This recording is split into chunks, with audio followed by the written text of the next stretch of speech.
Hola amigos peregrinos, vamos a continuar con la meditación del propósito 9, Medicina, Pseudomedicina, en el capítulo Medicina, Pseudomedicina.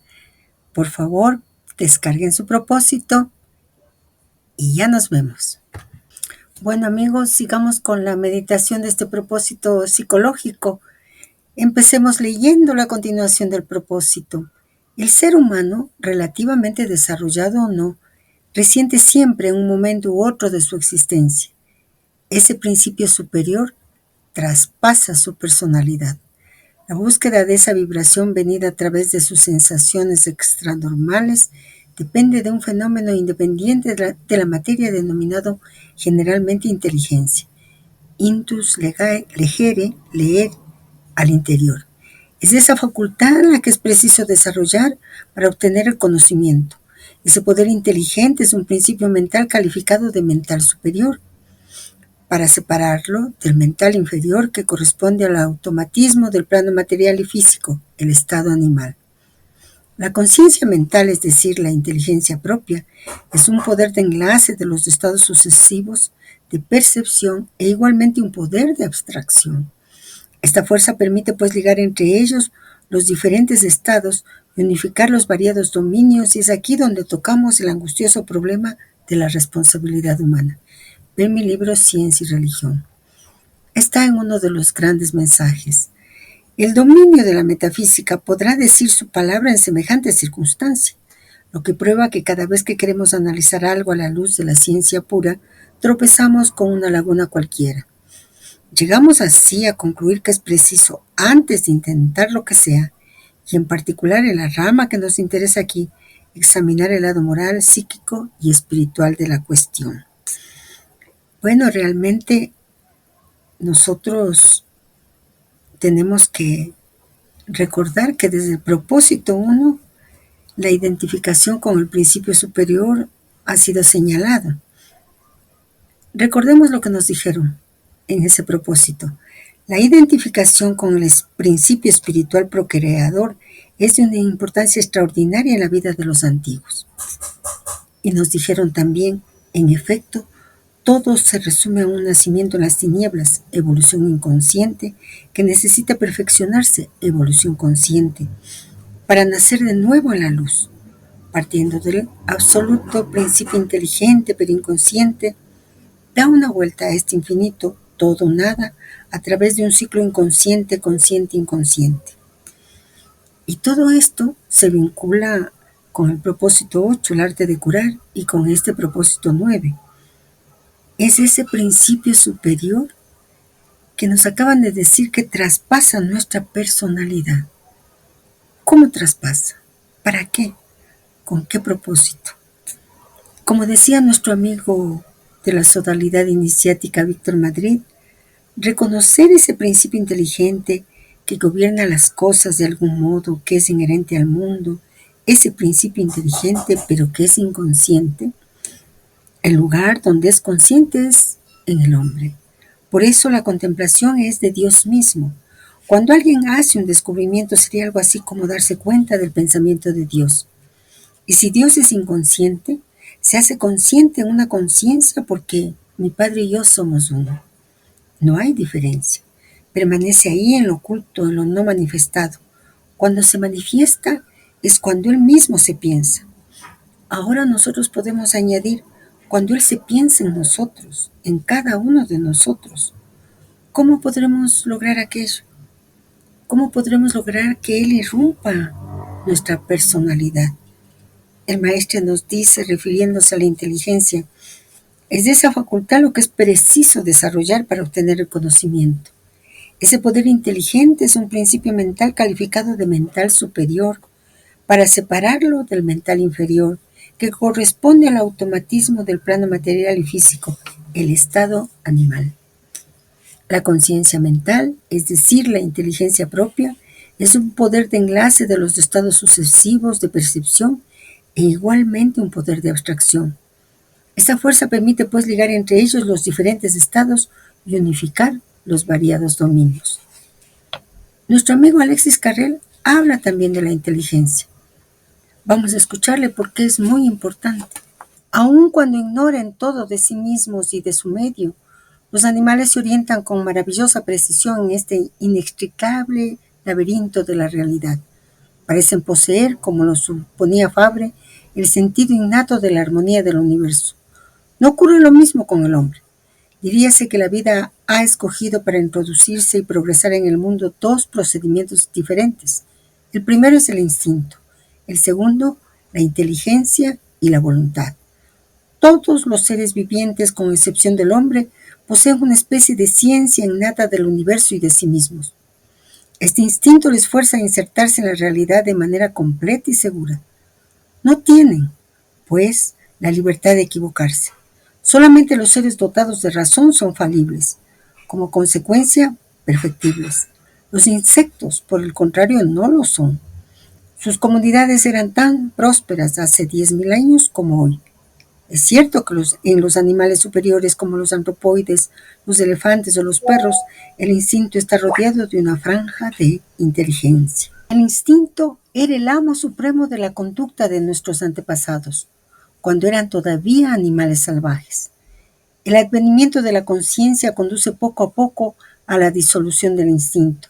Indudablemente, una franja de instinto envuelve todavía la inteligencia humana, pero su poder no es bastante grande para permitirnos aprehender seguramente el mundo exterior y para adoptar nuestra conducta a las condiciones de ese mundo. El hombre no sabe, como el lobo, dirigirse sin guía en la oscuridad del bosque. No sabe tampoco distinguir a primera vista al enemigo del amigo o el cadáver del ser viviente. Se ha emancipado definitivamente del automatismo, de los tropismos y de los reflejos. Es libre. Ha adquirido el privilegio de poder equivocarse. Es él quien debe elegir su camino entre todos los que se le ofrecen y sujetarse a seguir el camino de esa manera elegido. No puede contar para dirigir su existencia más que con el esfuerzo consciente de su espíritu. Ahora bien, el espíritu es un guía menos seguro que el instinto. El hombre ignora todavía la manera de conducirse. No ha logrado nunca edificar una civilización durable. Diríase que la conciencia no ha llegado todavía al punto de evolución en que sea capaz de dirigir nuestra vida colectiva con tanta efectividad como el instinto dirige la de las hormigas. No hay, pues, empresa más importante que la de hacer crecer la fuerza del espíritu. El espíritu es a la vez inteligencia y sentimiento, razón y corazón, actividad lógica y actividad no lógica. Para adaptarnos a la realidad, tenemos necesidad tanto del sentimiento como de la inteligencia. La inteligencia capta el mundo exterior y las relaciones que existen entre las cosas, pero no nos impulsa a la acción. La actividad intelectual consiste, como es sabido, en observar, en recordar, en comparar, en juzgar, en experimentar. En primer lugar, hace el inventario de las cosas. Después, analiza las influencias que esas cosas ejercen entre sí. Por ejemplo, la influencia de la alimentación sobre la salud, del tiempo cálido sobre la putrefacción de los alimentos, del mal humor sobre la paz familiar, de la intensidad del excitante sobre la magnitud de la sensación y multitud de otras relaciones. Es preciso que nos iniciemos en el modo de ser esencial de nuestro cuerpo, de nuestro espíritu y de nuestro medio. Se trata para nosotros de ponernos en contacto con la realidad concreta, de saber, por ejemplo, cómo alimentarnos, cómo trabajar y descansar, y también cómo comportarnos en nuestra familia, con nuestros amigos, con nuestros camaradas de trabajo, cómo cooperar al trabajo de nuestros vecinos. Únicamente de los datos de la observación y de la experiencia podemos inducir las nociones indispensables a nuestra inserción en el mundo. Cada uno de nosotros debe, pues, esforzarse para adquirir esta ciencia de sí mismo y de su medio. Nos hablan de la inteligencia como nuestro instrumento fundamental para ese desenvolvimiento como ser humano, como humanidad. Y Carrel complementa ese planteamiento sobre la inteligencia cuando habla de la voluntad, porque como él mismo dice, la inteligencia se queda en el plano intelectual, la voluntad va a la acción. Y las ciencias tradicionales también nos hablan de la inteligencia y de la voluntad. Nos hablan del conocimiento, de la conciencia, es decir, con ciencia, con conocimiento, y de la voluntad. como dos columnas, como las columnas del templo, Boaz y Jaquín, que hay que realizar. Si nosotros volvemos a observar ese templo de Salomón y las dos columnas y lo que cada uno significa, nosotros nos daremos cuenta de que efectivamente la inteligencia o la conciencia y la voluntad posibilitan que nosotros, dado que hemos perdido el instinto, nos guiemos justamente a edificar una civilización, justamente a conquistar el estado de ser humano. El maestro nos ha pedido que vayamos al gran mensaje 4 para que podamos profundizar todo este conocimiento que se nos está transmitiendo. Vamos a ir allá. La libertad de pensamiento es un don de Dios que permite al ser humano una actividad independiente que naturalmente entraña de suyo la responsabilidad.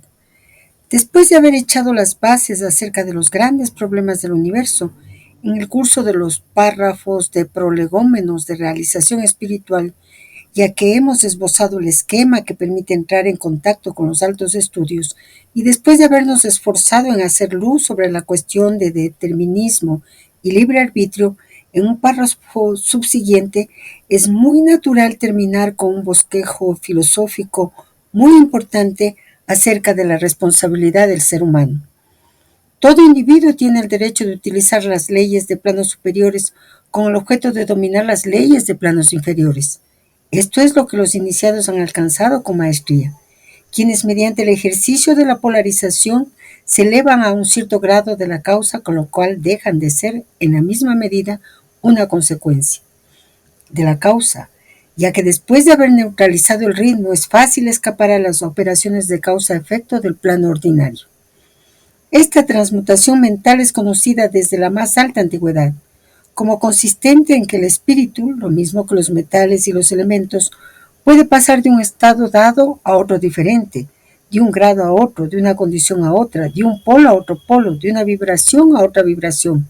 La verdadera transmutación hermética es un arte mental, el Kybalión. Ahora bien, ¿en qué medida interviene esta responsabilidad en la elección de su destino? Para esto, encaremos primero el nacimiento de la inteligencia, lo que tendrá suprema consecuencia. La inteligencia es el resultado de una asociación de ideas. Por ejemplo, una impresión visual, auditiva, etc., dejará de existir y la célula periférica y la imagen cerebral se desvanecerá inmediatamente, si los centros de asociación no están suficientemente desarrollados. Cuando todavía estos centros no se comunican entre sí y las fibras que los conectan a los sentidos no están todavía bien formadas, el bebé no podrá responder a las excitaciones exteriores sino por reflejos aislados. Solamente hacia el segundo mes, el mundo exterior comienza a tener para el niño una significación, y de aquí en adelante la evolución proseguirá según la raza, el medio, el individuo. El índice de la inteligencia está situado en el palio, parte terminal del cerebro, y es más o menos 2/3 de la masa encefálica lo que ocupa los centros de asociación del hombre medio, la mitad en los monos evolucionados y solo una tercera parte en los mamíferos, aun cuando no se haya indicio alguno en los roedores, por ejemplo. El hombre, en la medida de su evolución, desarrolla primero su inteligencia y su memoria. Luego, hará comparaciones debidas a la facultad de combinar y de coordinar los acontecimientos y sus impresiones. En este estado surge la elección, con sus correspondientes resultados. La materialidad como patrimonio de aquellos cuyo objetivo vital no va más allá de la reacción y la realización, o sea, actos personales a base de propósitos, de concepciones bien definidas, como patrimonio de aquellos cuyo objetivo vital va más allá de la reacción. Es el grado de inteligencia lo que diferencia al hombre del animal. La posibilidad de elegir una vida, de decidir una parte de su destino, de reaccionar a su manera, según un cúmulo de factores frente a los cuales el animal más avanzado no es capaz de responder. Frente a esta libertad de acción, el ser humano comporta una gran responsabilidad que reposa no solamente sobre su propio destino, sino que también incluye el destino de la humanidad entera. En efecto, las fallas del individuo es lo que ha producido un estado funesto de enfermedad. Es igualmente cierto que las fallas de las colectividades es lo que conduce a su ruina. Para todas las civilizaciones pasadas, el mecanismo de la disolución fue siempre el mismo, idéntico hasta el punto de que podría decirse como lo ha hecho un poeta. Si la historia que tiene tantos libros no tuviera más que una sola página, llegaría a la conclusión de que siempre es un eterno recomenzar. Así como hay enfermedades individuales, hay enfermedades sociales y todas ellas provienen de nuestras fallas, errores, cuyo lastre viene a agregarse a aquellas fallas cometidas por nuestros ascendientes. El doctor Paul Carton se expresa así. En cuanto concierne a la especie humana, las enfermedades se declaran como la acumulación de un término y como las sanciones a las desobediencias colectivas a las leyes naturales de verdad, de bondad, de unidad, de abnegación, de trabajo, de sobriedad, de autodisciplina, que son las condiciones fundamentales del progreso, de la salud y de la felicidad de las razas humanas. Cuando esos principios fundamentales han sido violados durante largo tiempo, se declara primero una enfermedad general colectiva, época de crisis debido al desequilibrio de las conciencias. Este estado de degeneración física y mental es lo que disminuye la vitalidad y la moralidad y abate las fuerzas de resistencia de una nación. Entonces, los pueblos llegan a un estado de aptitud para contraer las enfermedades catalogadas que se denominan guerras civiles, revoluciones, grandes epidemias, terremotos, etc. Estos flagelos obligan a suspender los hábitos malsanos, a encontrar nociones más justas, a aplicarse más estrictamente a los deberes esenciales, espíritu de verdad, de unidad, de disciplina, de caridad y del altruismo. En suma, cuanto más el individuo y sus agrupaciones se aparten de la ley natural en la elección y el perfeccionamiento de sus condiciones de vida y de evolución, tanto más las sanciones dolorosas, individuales y colectivas crecerán porque el progreso es una fatalidad y todo aquello que no queremos aprender de buen grado nos es impuesto a la fuerza por el orden bienhechor de las cosas. Es decir, que los remedios parciales o teóricos, desarme universal, vacunaciones múltiples, etc., jamás llegarán a refrenar definitivamente el retorno de los flagelos, porque la represión del mal, hecha a base de medios artificiales, en un punto dado, no conduciría sino a hacerlo aparecer en otras partes y a transformarse en desgracia mayor, lo que no sucedería si se lo hubiera reprimido en su fuente. La obligación de descubrir, de proclamar y de practicar las leyes naturales que regulan la conducta intelectual y moral de los hombres quedará en definitiva como el único remedio general para alejar todas las miserias humanas y por consiguiente el único objeto o fin que se debe ofrecer como solución a los problemas de cada uno. En una palabra, la buena salud individual y social no puede alcanzarse sino mediante la buena voluntad, cada vez más fuerte, de obedecer las leyes naturales y divinas, es decir, de pensar en obrar en todas las cosas con justicia y con bondad. Es perfectamente lógico que quien persigue una existencia material, inclinándose sobre el plano físico, se coloca en disonancia con el espíritu de la naturaleza, en oposición con el alma de la evolución colectiva. La responsabilidad es, pues, grande, porque el hombre que no vive en función de las energías superiores entraba a la armonía universal y se torna culpable de los males de que aflige la humanidad.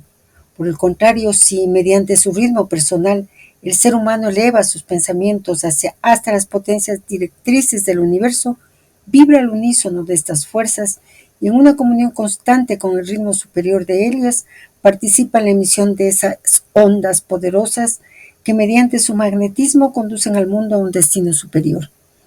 Esperamos que estas líneas contribuyan al nacimiento de una mejor concepción, que un pensamiento más elevado se revele a todos los espíritus, que sea sentida la presencia del alma rectora del universo, el sublime pensamiento de Dios.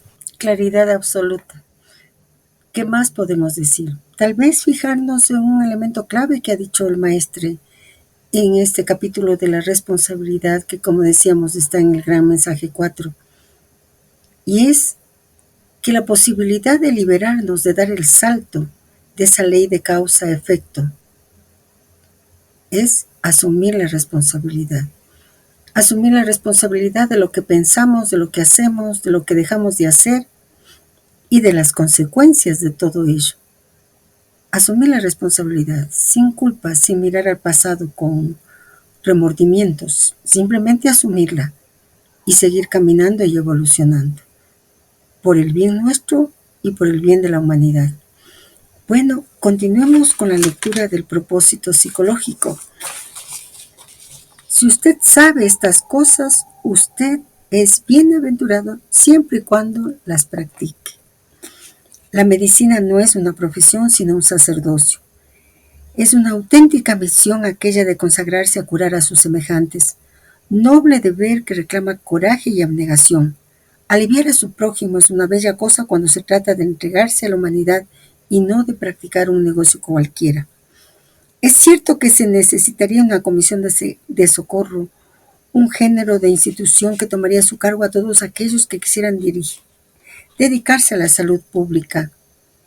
Las citas serían gratuitas, sin pago de los enfermos a los médicos, ya que poderosos organismos o el mismo gobierno vendrían en ayuda de sus curadores y un servicio subvendría a los medios de existencia de los médicos, convertidos en verdaderos apóstoles de la Edad Nueva. Uno no se lanza intrépidamente en el arte de curar, sino siente la necesidad de salvar al género humano. Se necesita un alma de misionero para estar dispuesto a sacrificar su tiempo y sus energías para venir en ayuda de aquellos que sufren. La enfermedad no espera momentos bien definidos. Es preciso estar a la disposición del genio salvador día y noche, ya que las fuerzas destructivas están al acecho de un cuerpo sin resistencia. Sería pura pretensión creer que el conocimiento relacionado solo con la inteligencia podría cambiar cualquier cosa en la naturaleza o en el orden establecido por el Creador. Es preciso ponerse de acuerdo con las leyes supremas, es decir, con la conciencia cósmica en relación con las ondas sublimes, en buena relación con Dios. El aforismo 48 de Arbatel dice a este respecto, que nadie pues pretenda atribuirse a sí mismo la gloria de la posesión del conocimiento, ya que no es ni la voluntad ni el esfuerzo humano lo que permiten adquirirla, sino solo la misericordia de Dios o algún otro destino espiritual. La magia de la India anuncia, tú debes facilitar el nacimiento de tu alma a lo eterno, pero es el eterno quien debe desarrollar su fuerza y su belleza, no por el deseo de crecimiento, ya que en ese caso tú te abres a la lujuria de la pureza y en el otro tú te endureces por la poderosa pasión de la estatura personal. Por muy grande que sea el abismo entre el hombre de bien y el pecador, es aún más grande aquel que existe entre el hombre de bien y el hombre que alcanza el conocimiento. Y es inconmensurable entre el hombre de bien y aquel que se encuentra en el umbral de la divinidad. De la luz en el sendero, párrafo 8 y 20. Dicho de otra manera, sería un error creer que solo el conocimiento, la técnica y la ciencia son los factores indispensables para evolucionar favorablemente. Cierto, es necesario el estudio, pero esto debe ser tomado con un cierto espíritu. Toda ignorancia es antinatural, y la ignorancia es una prueba que es preciso vencer con la oración. Como lo señala Juan en su Evangelio, capítulo 14, versículo 12, Jesús dijo claramente a sus discípulos, a Felipe en particular, que con el estado espiritual necesario no existe ningún obstáculo a las realizaciones más difíciles. En verdad, yo os digo, aquel que cree en mí hará también las obras que yo hago y aún las hará más grandes. ¿Y acaso Filón no dijo, cuando las fuerzas humanas nos faltan, sale como un relámpago el socorro de Dios? El Deuteronomio anuncia también como primera ley, tú amarás lo eterno, tu Dios, de toda tu alma, de todo tu corazón y de toda tu fuerza. 6:5. Ver también Deuteronomio 10:12. El Nuevo Testamento repite esta orden de Israel. Mateo 22:37, Marcos 12:30, Lucas 10:27, que podemos, por otra parte, encontrar en las escrituras de diferentes culturas, Vedas, Corán, etc. No se trata evidentemente de una simple creencia, sino de una moral elevada capaz de colocar al ser en contacto con los planos superiores. Ser hombre de bien. Es una cualidad individual que no se adquiere con la ayuda del conocimiento, y es por eso que los místicos han negado a menudo la instrucción y el estudio. Los maestros, los libros y las escuelas podrán ser desterrados el día en que el hombre llegue a separarse completamente de la sociedad y alcanzar a identificarse a otras esferas en las cuales el saber se adquiere por una realización supranormal.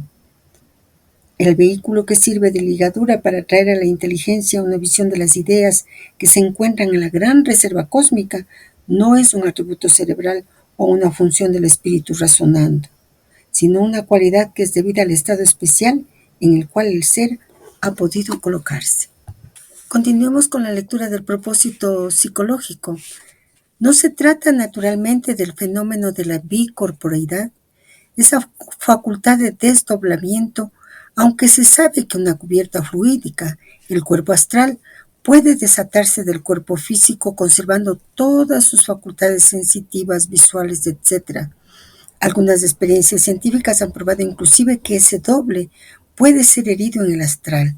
Según la teoría de los ocultistas, en general el doble puede materializarse en un lugar, mientras que la cubierta física queda a la vista de testigos en el lugar de la experiencia. Ese fenómeno de bicorporeidad es empleado muy a menudo por los brujos negros y el padre Triles ha contado con detalles en ocasión de su viaje al África. Cuando el cuerpo astral sale del cuerpo físico, puede contemplar y viajar más allá de su cubierta material.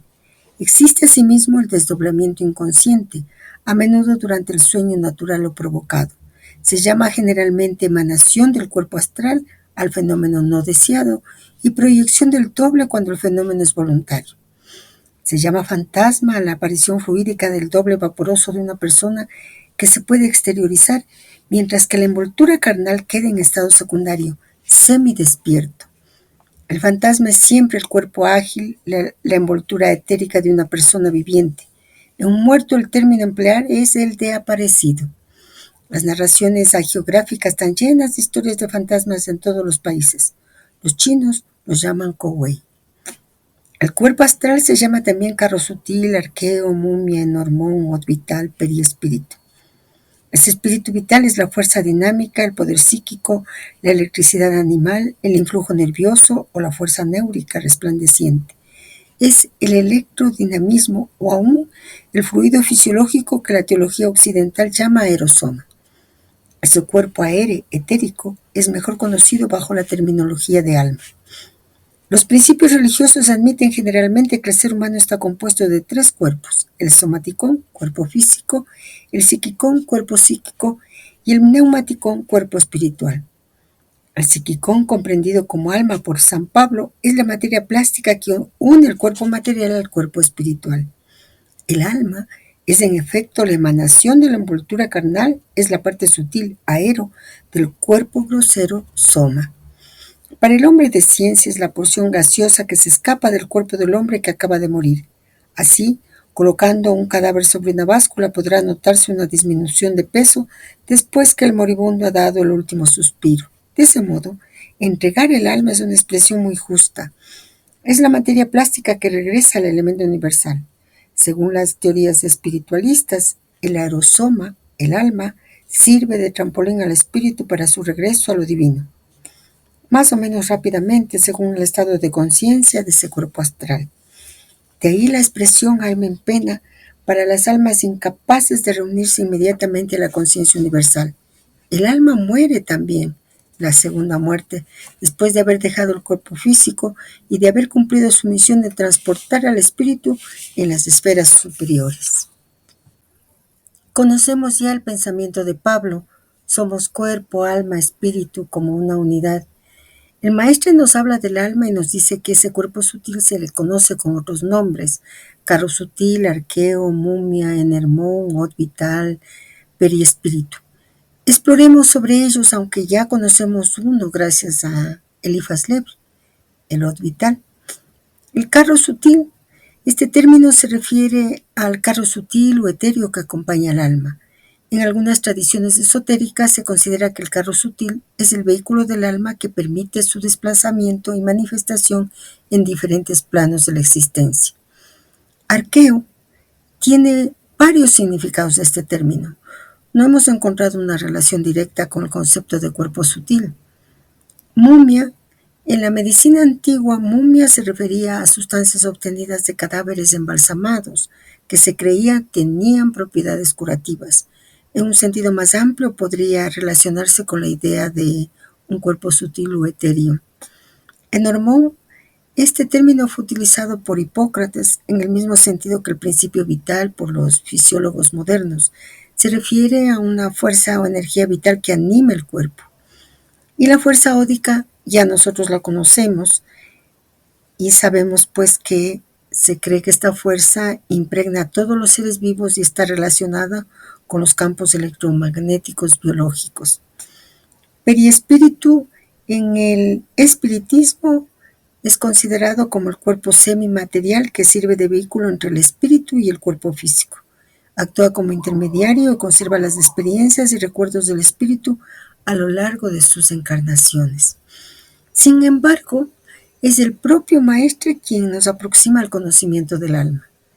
En el yoga y yojismo, experiencia nos dice algo muy trascendente en el conocimiento en el cual nos debemos detener. Las bases de un nuevo estado deben comenzar con el problema individual, lo cual está admirablemente bien definido en lo que se podría calificar de primera obra de psicología, el tratado denominado del alma, obra de Aristóteles, el más grande de los sucesores de Platón. Él concluye diciendo, sin embargo, que no podía llegar a una opinión definitiva al respecto si las funciones particulares que resultan de la diferencia del ser animado y las cosas inanimadas corresponden a una entidad que puede, de todas maneras, continuar existiendo después de la disolución del cuerpo físico. Mientras que Platón da mayor importancia a lo sublime y pura función intelectual del alma, Aristóteles contempla más las funciones corporales que denomina el alma vida. Todo el valor de estos detalles es lo primordial para la constitución de un sistema de existencia, y es por lo mismo que el método social a considerar depende totalmente de la confirmación que podamos dar a estas observaciones sobre el alma para tener una sociedad dirigida en tal o cual sentido. En efecto, según la concepción de los individuos, va a resultar su manera de vivir y lejos de querer volver a trazar la República de Platón, yo pienso solamente hacer notar que los antiguos procuraban mucho más para sus contemporáneos que nuestros gobernantes, que no son sino simples pedagogos. Descartes, el fundador en cierta forma de la filosofía moderna, no diferencia al humano de las otras cosas materiales. Dice solamente que es una máquina complicada cuyo trabajo es explicable mediante los principios mecánicos, aunque él, sin embargo, atribuye al hombre solo un alma y éste ejerce, según él, la función mental superior. Es el alma siempre el gran punto de discusión, y ya sea John Locke con su principio de religión revelada al obispo Berkeley, atacando el materialismo, o el escéptico escocés David Hume protestando contra la falta de pruebas de la tradición de creer en el alma, de todas maneras, no fue nunca explicada exactamente la naturaleza de esta partícula del individuo o de la personalidad, porque en ella misma había necesidad igualmente de ver a que se supedite la realidad de la noción del yo superior. Immanuel Kant ha cambiado un poco el sistema de discusión, pero no ha dado en ninguna forma una puerta de salida al dilema, y por esto mismo ha dejado sin mayor explicación. Lo que por mi parte yo denomino el doble, o sea, el alma entendida en el sentido de algo intangible o aerosome. Este último filósofo insiste en el hecho de que al percibir nosotros los objetos materiales, podemos solamente conocer sus apariencias y que la naturaleza de nuestra concepción del mundo físico es casi enteramente determinada por la naturaleza de nuestro pensamiento. Es también el mismo comentario que yo hice al postulado planteado por Descartes. Pienso, luego existo, al que yo respondo, sí, yo existo, pero soy en pensamiento solamente. Nada me prueba que existo en realidad. No solamente el problema del alma ha apasionado siempre a los pensadores, sino que lo más profundo de todo puede ser la misma base de la filosofía, o sea, aquella ideación entendida en el sentido de espíritu. Es a esto que he querido llegar, pues tengo la impresión de que se pierde de vista muy a menudo la diferenciación entre el alma y el espíritu.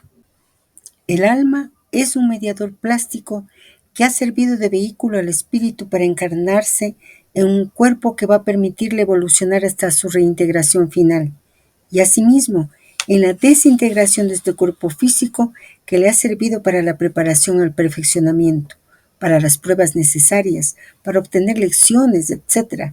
El alma una vez más sirve de vehículo para dar vuelo al espíritu que retorna a esferas más elevadas en el sentido de vibraciones más tenues. La psicología moderna ha venido a socorrer en parte este problema que comienza a ser considerado diferentemente. De allí que la psicología sea la ciencia positiva de la manera de vivir, la ciencia de conducir las cosas vivientes.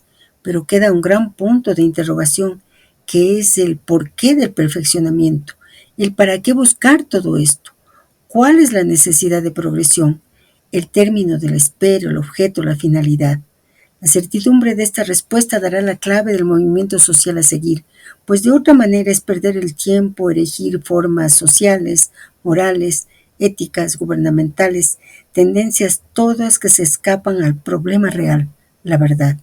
El problema del alma no es típicamente religioso, ni es una mística para estudiar las relaciones de nuestras facultades, de nuestras sensibilidades, aspiraciones, emociones, sistemas, métodos, etc. De todo lo que el maestre señala en esta parte del propósito, lo que acabamos de leer, que está en el yoga yojismo, nos debemos detener en esta especie de síntesis. Lo que por mi parte yo denomino el doble, o sea, el alma entendida en el sentido de algo intangible o aerosome. El alma es un mediador plástico que ha servido de vehículo al espíritu para encarnarse en un cuerpo que va a permitirle evolucionar hasta su reintegración final. Y asimismo, en la desintegración de este cuerpo físico que le ha servido para la preparación al perfeccionamiento, para las pruebas necesarias, para obtener lecciones, etc. El alma una vez más sirve de vehículo para dar vuelo al espíritu que retorna a esferas más elevadas, en el sentido de vibraciones más tenues. Bueno,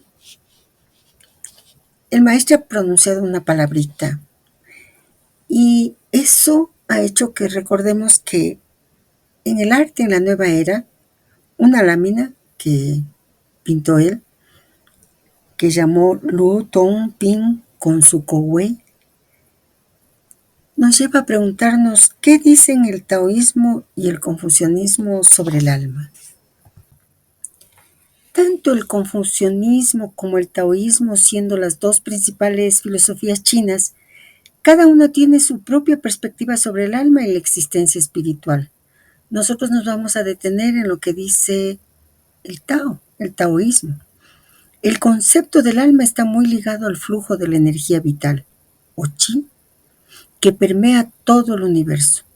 El taoísmo enseña que cada ser humano tiene una conexión innata con el Tao, que es el principio fundamental que subyace y gobierna el universo. El alma, en el taoísmo, puede dividirse en dos partes. Hun es la parte espiritual del alma, asociado con el cielo y la conciencia superior. Se cree que el Hun asciende al cielo después de la muerte. Po es la parte material del alma vinculada a la tierra y al cuerpo físico. Se considera que el Po permanece en la tierra después de la muerte. El objetivo del taoísmo, recordémoslo, es vivir en armonía con el Tao, permitiendo que el chi fluya libremente, lo que lleva a una vida equilibrada y plena. Si el Po permanece en la tierra después de la muerte, nos deberíamos preguntar cómo se concibe esa permanencia. Y el taoísmo nos dice que después de la muerte se cree que el Po no trasciende como lo hace el Hun, sino que permanece con el cuerpo y en la tierra. Su permanencia se concibe de varias maneras. El Po está asociado con los elementos físicos del cuerpo y su permanencia en la tierra simboliza la descomposición y el retorno del cuerpo a la naturaleza. Este proceso natural de descomposición es una forma en que el Po se reintegra con la tierra. En la práctica funeraria tradicional china se otorga gran importancia al lugar de descanso final del cuerpo. Las tumbas y los entierros adecuados se consideran esenciales para asegurar que el Po esté en paz y no cause problemas a los vivos. Se cree que un entierro incorrecto o perturbaciones en la tumba pueden inquietar al Po, dando lugar a la aparición de fantasmas inquietos. Estos fantasmas se conocen como Gi. Pueden ser perturbadores y causar problemas a los vivos si no se les apacigua. Los Gi son una manifestación del Po. La profanación de la tumba o cualquier tipo de disturbio en el lugar de descanso del cuerpo puede causar que el Po se vuelva un Gi, que suele aparecer como sombras o figuras espectrales que pueden causar enfermedades, desgracias o mala suerte a los vivos. Los ritos funerarios y las ofrendas a los antepasados son prácticas comunes en la tradición china. Se realizan ceremonias y se hacen ofrendas para honrar a los antepasados y asegurar que sus almas, incluido el Po, estén en paz y bien atendidas. Aunque el Po se considera más material y terrenal, también puede formar parte de la veneración ancestral. Los antepasados son respetados y recordados a través de altares familiares y rituales, y se cree que sus espíritus, incluido el Po, pueden influir en la vida de los descendientes. En resumen, la permanencia del Po en la tierra refleja la relación continua entre los vivos y los muertos, y la importancia de honrar y cuidar a los antepasados y sus restos. Esta perspectiva subraya la interconexión entre lo físico y lo espiritual en la tradición taoísta. Vamos a traer a nuestro recuerdo una enseñanza de la Cábala. La Cábala considera que existen 4 niveles de alma y cada uno está asociado con uno de los 4 mundos del árbol sefirótico. El Nefesh es el nivel más bajo del alma, asociado con el mundo de Asiaj, el mundo material, y se describe como el alma animal o la esencia vital que anima al cuerpo físico y está vinculada a los deseos y necesidades más básicas. Podemos ver que el Po en la tradición china también se refiere a la parte del alma que está más conectada con el cuerpo físico y los aspectos materiales de la existencia. Así que en cierto sentido, sí se podría hacer una comparación entre el Nefesh y el Po en cuanto a su función y conexión con el mundo material y con el cuerpo físico, pues los dos representan esa parte del alma que se ocupa de la vitalidad física y las funciones corporales básicas. Bueno, ahora continuemos con la lectura del propósito psicológico. La doctrina esotérica acepta la idea de que ciertos grandes iniciados pueden reencarnar según sus deseos en las épocas y los cuerpos que ellos encajan. Habrán amalgamado entonces su cuerpo astral con su cuerpo físico. Esa es la razón de los milagros que se operan en los lugares donde han sido depuestos sus cuerpos difuntos, siendo la envoltura carnal impregnado del alma. La muerte voluntaria, que es a menudo el privilegio de los bodhisattvas, es llamado Adimuti Kalakiriya. Ellos no tienen que regresar a los diversos estados, 18 estadios según los budistas, y pueden pues acumular las fuerzas kármicas, destinos según la ley de causa y efecto. Escogen el momento y la manera de dejar el cuerpo físico y pueden pasar de un cuerpo a otro inmediatamente. Esta posibilidad de reencarnar inmediatamente es empleada a fin de venir en ayuda de su prójimo con mayor facilidad. El Nyorai, que es un título honorífico para un Buda en el Japón, se distingue por ser una encarnación deseada para ayudar a la humanidad. Es venerado cuando muere bajo el título de Hotoke. Es así como Hotei es adorado de esa manera. Es uno de los dioses de la fortuna. Caracteriza el contentamiento en el sentido de Chinkin Kishin, divina exaltación por la tranquilidad espiritual, que sería el equivalente de la Nanda hindú. Esta teoría de la reencarnación ha sido siempre muy discutida. No obstante, no debemos ver ahí el dogma de una doctrina oriental solamente. En las otras culturas, ya sea de la antigua América, en África o en Oceanía, encontramos los mismos principios sobre la cuestión de vidas sucesivas. En Mateo 17, de 2 a 13, aprendemos que Jesús confirma la enseñanza de la reencarnación y sus discípulos responden: unos dicen que tú eres Juan, los otros Elías, y otros aún pretenden que tú serías uno de los antiguos profetas resucitados. Mateo 16, 13 y 14, Lucas 9, 8. Es innecesario, por otra parte, hacer comentarios sobre el pasaje de los discípulos preguntando al maestro: ¿es porque pecó que ese hombre nació ciego? lo cual evidentemente admite haber pecado, pues en una vida anterior. Mucho más elocuente es el tercer capítulo de Juan, del versículo 1 al 12. El Zohar enseña que las almas deben regresar sucesivamente para perfeccionarse hasta el día en que ellas alcancen el grado de sabiduría necesaria para fundirse con Dios. El Talmud dice igualmente que el alma de Abel pasó por el cuerpo de Set y después por el de Moisés.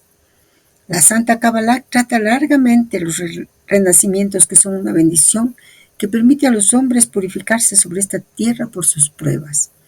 Los padres de la Iglesia Católica han profesado por mucho tiempo la teoría de la reencarnación. Orígenes, Clemente de Alejandría, San Agustín en las cartas a Anastasio, San Jerónimo y Rufino atestiguan que la doctrina de sucesivas encarnaciones era enseñada como verdad tradicional. San Gregorio de Nice y muchos otros aún se han unido a esta misma idea, que era reconocida unánimemente por todo el cristianismo hasta el siglo VI. Condenada después, la teoría de la reencarnación es rechazada por el Concilio de Praga bajo el Papa Juan. Parece ser que la palabra clave, esa que está en reja en toda esta parte del propósito, es la palabra Adimukti Kalakiriya, muerte voluntaria. Y por ello hemos ido al Yoga Yogismo, introducción. El maestro nos habla de Adimuti Kalakiriya o Adimuti Kalakiriya, muerte voluntaria. Bueno, les quiero comentar que en una parte estaba escrita separado con guiones, en otra parte unido, y eso dificultó un poco la búsqueda de este recuerdo tan importante. Vamos a ver qué nos dice el maestro sobre la muerte voluntaria. Jivatma y Paratma deben estar en plena unión para que se pueda afirmar que hay yoga. Jivatma, alma individual, y Paratma, alma universal, equilibradas perfectamente, producen este contacto de sublimación final que constituye lo que es la yoga, identificación universal. La Yoga Shastra es la ciencia mediante la cual se adquiere el conocimiento secreto de la unión del espíritu encarnado con el espíritu no delimitado. Esta afinidad de dos polaridades es muy complicada para entenderla. En materia de yoga no concibo dualidad y supongo además que hay necesidad de entender que existe la identificación no como entre dos emanaciones, sino como un reflejo de la misma alma, comprendida en el sentido teológico. O si no, en otro caso, debo indicar que hay como una contemplación de la imagen proyectada en la realidad, o dicho en otra forma, es hasta cierto punto como si la imagen de una persona que se mira en un espejo pudiera pensar que ella va a integrarse en la persona misma. La imagen del espejo representa nuestro espíritu encarnado, que cree estar viviendo verdaderamente cuando se mueve en ese marco y se agita aún más cuando sobre este espejo pasamos corrientes de agua. Es decir, habría que mirarse en un espejo colocado dentro de una fuente llena de agua cristalina y tendríamos la representación exacta de nuestra vida material, creyendo que es ella la verdadera, lo objetivo, siendo que se trata en realidad de lo subjetivo, de la ilusión maya. Nuestra verdadera individualidad no está allí. Y por otra parte, el verdadero yo no puede ser la imagen en el espejo. Y de aquí el por qué siempre he tenido la dificultad de asimilar la dualidad Jivatma-Paratma, expuesta como dos figuras diferentes, si ellas son de fuentes idénticas. ¿Por qué entonces la necesidad de su separación en el proceso de evolución? Se tiene siempre la impresión de dos fuerzas en oposición para buscar el equilibrio Jivatma-Paratma, cuando se lee algo acerca del mecanismo de la yoga. No solo yo hago esta constatación, ni tampoco he visto nunca que alguien realmente explique y analice la perennidad del gran todo dentro de las permutaciones subjetivas y limitadas, las cuales provocan esa magia de la existencia del plano físico. Adimoti Kalakiriya es la muerte voluntaria, el privilegio de los bodhisattvas, quienes no tienen que volver condicionados a los 18 estados kámicos, sino que escogen el momento y la manera de dejar la envoltura carnal y de reencarnarse con mayores posibilidades de ayudar a sus prójimos. Basado en esto, hemos visto el rito de los francmasones del Rite Shredder. Estos 18 estados son mencionados como los 18 vías hacia la realización en el Bhagavad Gita, en el cual Krishna, divinidad en forma humana, enseña a su discípulo lo más importante del conocimiento y sobre todo el desarrollo de la naturaleza del alma, la definición del hombre y los deberes a cumplir. La gran moralidad de esta doctrina radica principalmente en la renuncia a los frutos de la acción. El canto celestial es un poema hindú en el cual el diálogo se desarrolla un poco antes de la batalla de Kurukshetra, al principio de la cuarta edad del mundo, y cuyos capítulos se caracterizan por una lección que se puede clasificar en esos 18 títulos. La pregunta surge, ¿nuestra alma ha llegado al punto de encontrar la cura de nuestras enfermedades? ¿A propósito de qué nos muestra la muerte voluntaria? Adimuti Kala Kiriya, con guiones o sin ellos. Luego de que nos recordara la primera ley, tú amarás lo eterno, tu Dios, de toda tu alma, de todo tu corazón y de toda tu fuerza. Y después de ello, muerte voluntaria. ¿Y es muerte voluntaria a qué? Pues nos muestra con claridad a qué debemos morir cuando nos dice nuestra verdadera individualidad no está allí. Y por otra parte, el verdadero yo no puede ser la imagen en el espejo. Y de aquí el por qué siempre he tenido la dificultad de asimilar la dualidad Jivatma-Paratma, expuesta como dos figuras diferentes. Si ellas son de fuentes idénticas, ¿por qué entonces la necesidad de su separación en el proceso de evolución? Si tienes siempre la impresión de dos fuerzas en oposición para buscar el equilibrio, Jivatma-Paratma, cuando se lee algo acerca del mecanismo de la yoga, no solo yo hago esta constatación, ni tampoco he visto nunca que alguien realmente explique y analice la perennidad del gran todo, dentro de las permutaciones subjetivas y limitadas, las cuales provocan ese maya, magia de la existencia del plano físico. Comprender y realizar esta muerte voluntaria que nos está planteando necesita de unos pequeños elementos más que el maestro ha mencionado y que nosotros debemos profundizar. El término Nyorai es un título honorífico en el budismo japonés que se refiere a un Buda. Literalmente significa el que ha venido o el que ha llegado, y es un título que denota a alguien que ha alcanzado la iluminación completa y ha regresado para enseñar a otros. En la tradición budista japonesa hay varios Budas que son comúnmente conocidos por sus títulos de Nyorai, como Sakyamuni Nyorai, también conocido como Siddhartha Gautama, es el Buda histórico y fundador del budismo. Amida Nyorai, el Buda de la luz infinita, venerado especialmente en el budismo de la tierra pura.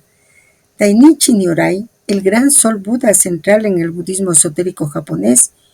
Yakushi Nyorai, el Buda de la medicina, conocido por sus poderes curativos. Estos títulos subrayan el respeto y la veneración que los budistas tienen hacia estos seres iluminados. Cada Nyorai tiene sus propias enseñanzas y atributos específicos, y su devoción varía según las diferentes escuelas y sectas del budismo japonés. Ahora nosotros podemos comprender que Nyorai en japonés es Buda. En sánscrito comparten el mismo significado de iluminado o el que ha despertado. Ambos términos se refieren a alguien que ha alcanzado la iluminación, es decir, la plena comprensión y liberación del ciclo del sufrimiento samsara y la ilusión maya. Buda simboliza el estado de perfecta sabiduría y compasión. Cada Nyorai o Buda tiene sus propias enseñanzas y atributos, pero todos comparten el mismo objetivo de guiar a otros seres hacia el camino de la iluminación. Entonces nosotros podemos establecer un orden. Adimukti Kalekariya, muerte voluntaria, y luego ese camino del Bodhisattva, ese camino que da el estado de Buda o el estado de Nyorai, como se dice en japonés.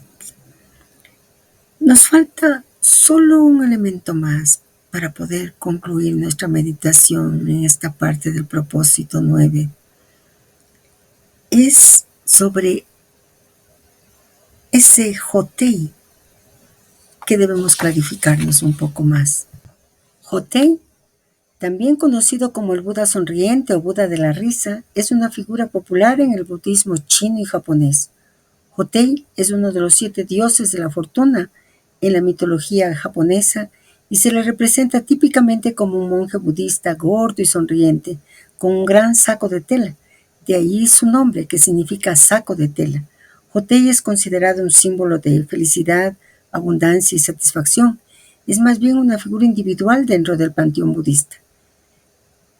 Entonces, mientras que Hotoke se refiere a Buda o a seres iluminados en general, Hotei se refiere específicamente a una figura particular conocida por su carácter jovial y su papel como uno de los 7 dioses de la fortuna. A propósito, ¿de qué nos hablan de Hotei? El Buda sonriente, Buda de la risa. Luego de que hemos alcanzado la comprensión de la Dimuti Kalakiriya, después de que diéramos el juramento al Dios eterno, luego de que hemos realizado esa muerte voluntaria, de que nos hablen de el Bodhisattva o el Buda que regresa. Recordemos hace no muchos videos hablamos de Budai, conocido por su carácter jovial y apariencia feliz, que es venerado en China y parece ser que también en Japón como símbolo de alegría, abundancia y contento. Budai nos dicen que a veces se identifica con Maitreya, el Buda del futuro, en ciertas tradiciones budistas. Su figura también, recordemos, suele verse como un monje gordo y sonriente con un gran saco de tela y a menudo se lo representa rodeado de niños pequeños simbolizando la felicidad y la prosperidad. Recuerden que lo habíamos comparado con el Ekeko boliviano, dios de la abundancia y la prosperidad en la tradición andina. Se le representa como una figura sonriente y regordeta también, cargada de pequeños objetos que simbolizan riqueza, bienestar y buena suerte. Las similitudes entre Budai, Hotei y el Ekeko, en cuanto a su apariencia alegre, personificando la felicidad y la prosperidad de maneras similares, a pesar de los contextos geográficos y religiosos diferentes, vienen a nuestra alma un recuerdo muy importante. Y Maravi, con su profunda mística islámica, al que conoceremos en los propósitos del Islam, y el tantrismo tibetano con su enfoque en la esencia amorosa y liberadora de la realidad. Ambos ofrecen visiones ricas y esclarecedoras, y Maravi habla de la imaginación creadora y la realidad como un sueño de Dios, donde cada individuo es una manifestación única de esa realidad divina. Esta perspectiva invita a una búsqueda profunda de la auténtica naturaleza y la conexión de lo divino dentro de nosotros. Por otro lado, el tantrismo tibetano, especialmente en su visión Dzogchen, habla de la verdadera naturaleza como una unidad indisoluble de amor, felicidad y libertad. Estas enseñanzas nos recuerdan que más allá de las apariencias y las ilusiones del mundo cotidiano existe una esencia pura y luminosa que es intrínsecamente amorosa y libre. Y de ahí que tiene todo el sentido de que al final de esta parte del propósito nos muestren a Hotei, el Buda feliz, el Buda sonriente. Con todas estas meditaciones nos podemos atrever a decir que luego de la muerte voluntaria, lo que podemos lograr es nuestra naturaleza verdadera. Más allá de las apariencias y las ilusiones del mundo cotidiano, está nuestra verdadera naturaleza, esa naturaleza indisoluble, amor, felicidad, libertad. Todos buscamos de alguna manera reconectar con esa esencia profunda que nos trae amor, felicidad y libertad. Este viaje interior puede ser guiado por diversas tradiciones y prácticas, pero el objetivo es siempre el mismo: redescubrir nuestra verdadera naturaleza y vivir en armonía con ella. Como dice el maestre, el conocimiento secreto de la unión del espíritu encarnado con el espíritu no limitado. Esa unidad Jivatma Paratma, no esa dualidad. Podemos decir que ya sabemos quién es el fantasma, quién es el Kowei. Al fin lo hemos visto reflejado en el espejo. Adimuti Kalakirilla, amigos de la sodalidad iniciática. Y bueno, así terminamos la segunda parte del propósito 9. Tendremos una tercera parte. Nos vemos pronto. Un abrazo mientras tanto.